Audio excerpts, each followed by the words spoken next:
Magandang gabi guys. So habang naghihintay tayo ng amo natin na nag-dinner sila dito sa labas. Dito kasi sa Kowloon nag-dinner eh. So dito tayo, napadaan tayo dito sa isang park. Ang park na to, ayun nga, Kai Tak East Park. So makikita natin dito. Dito natin na malalaman kung gaano ka-importante yung mga tao, mga bata at matatanda dito sa Hong Kong, gaano kaalaga yung tulad nito. Ang Hong Kong isang maliit na lugar, pero tingnan nyo, pinagkaabalahan pa rin nila maglagay ng mga laruan, maliit na park dito. At saka hindi lang sa mga bata, pati din sa mga may edad na or matatanda. So tulad nito, so naglagay sila dito ng, di ko lang alam tawag dito, pero pang exercise pa rin to. So habang naglalaro yung mga bata nila doon, apo nila doon, nakikita nila na naglalaro. So dito naman sila, dito sila nag-exercise sila. So, mayroon din dito, yan parang bicycle. So subukan natin yan. So try natin. Susubukan natin ito ngayon.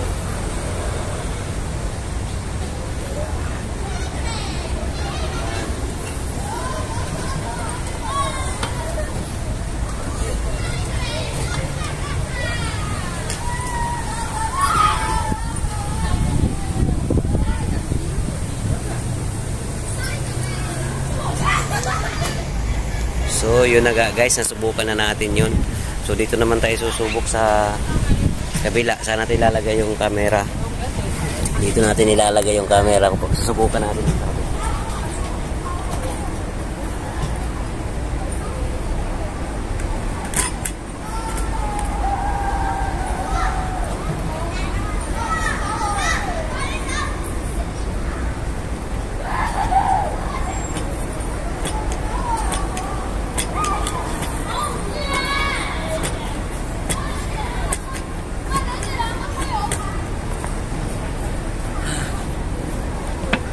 So, ayun na nga guys, try na natin. Doon sa iba, itong bata na yun. Pero sa ibang ano dyan, pwede din tayo sa pangmatanda dyan. So, nilalagay din nila dito. Lahat ng nilalagay nila dito, mayroong instruction kung paano gamitin. So, tingnan natin. So, tulad nito guys, may instruction sa elliptical trainer palang tawag nito. Tapos yan yung tao. So grab the handboard. Tapos dito rin yung bicycle. So din yan, anong recumbent bike. Ito sa ginagawa ng bata. Ayan o. So nandyan din dito, metal climbing ladder. Metal, ay saan ba yan? Yan. Yan ang dapat gagawin dyan, yung gamit dyan. Dito din sa kabila. Ito o. Grabe. Ito yung pull up, chin up, vertical ladder, legs raise. So ito yung mga ginagawa pala dito. Try kaya natin.